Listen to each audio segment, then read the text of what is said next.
What did you make of Butler's debut, C? The fourth quarter was just not good for them. They got off to a great start through three quarters, up by over 16 in the fourth. But you could see that he couldn't take over the game. He was deferring to them in really critical situations. So he was trying to feel his way out. He looked like a guy a couple days ago was on another team. But his overall mentality and his overall professionalism, like he's going to bring a sense of toughness to them. Did they get better as a basketball team with Jimmy Butler? Yes, they did. But it still takes some time before these things to play out. I still think as far as their overall offensive being lack of diversity in their offense with Butler being there and with Ben Simmons, like they seem like they've cashed it all in that he's going to play the point. I believe it presents some offensive problems for the 76ers, and not just because of their lack of overall shooting, just how they're going to run their offense, how Ben's going to continue to develop as a point guard. These things are going to play out this year. But I think they do have a good basketball team. I don't think they're going to be great, and I still think there's a couple teams in the East better than them. Listen, the issue with them last night was the same issue as to why they lost to the Celtics in 5 in the playoffs instead of beating the Celtics in 5 in the playoffs when 3 of those games came down to the final minute is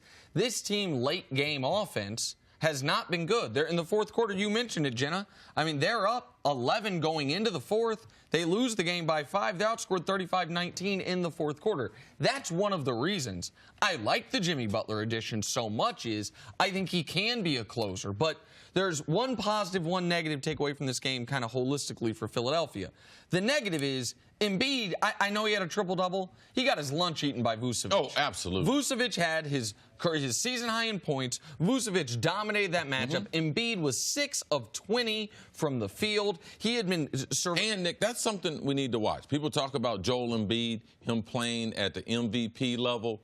No center that I can remember that was MVP shot less than 50% from the field. So if you look at him and look at his shot selection last night in critical situations, step back three-pointers up. I mean, I think that he's trying to work on his game and work on the spectacular shots compared to being a classic-type big man. He shoots a lot of bad shots for as smart as he is as a basketball player. And it's a great point because he actually shot well from 3 yesterday. But the point, even though he's 4 of 7 from 3, the point is that means he was 2 of 13 inside the arc. Like, that can't happen when you are as physically dominant as Embiid can be. And what didn't happen for him last night, as has been happening all year, he wasn't getting to the line.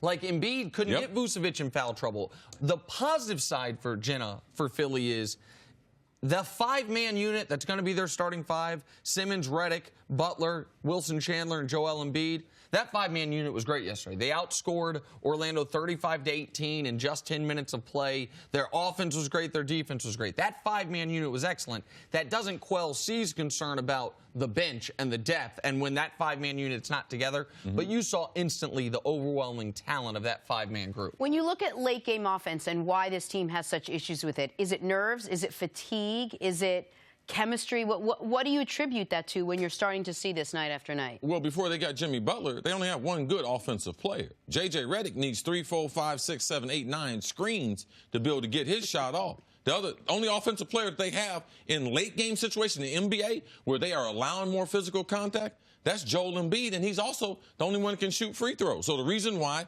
Ben Simmons, he don't want to draw no contact and go to the free throw line. Falk is on the sideline, one of their most athletic guys who they can push the ball and get up and down. That's another thing I don't like. With Ben in the fourth quarter, they don't run transition. They go transition for 3 quarters. In the fourth, they go all half-court offense. So I mean, it's still going to be some growing pains. It's why Butler was such a critical addition, because they didn't have anyone who could create their own shot late in games. Ben Simmons could theoretically create his own shot, but he won't shoot it because he can't shoot.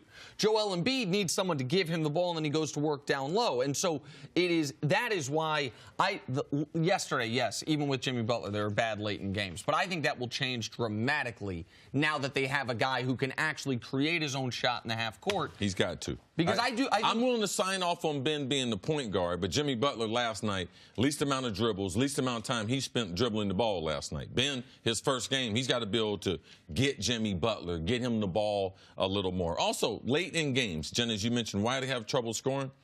Ben Simmons brought the ball down from a point guard. Whoever was guarding him stood about 2 feet above the free throw line. did not even guard him outside the paint. So it's hard to run an offense when I'm standing this far from you, Jenna, saying, go ahead, do whatever you want to do, and daring him to shoot, and he didn't even look at the rim. That's where the congestion, that's why Bellinelli and Ilyasova were big additions last year, because they added that spacing to where it wasn't so congested in the paint.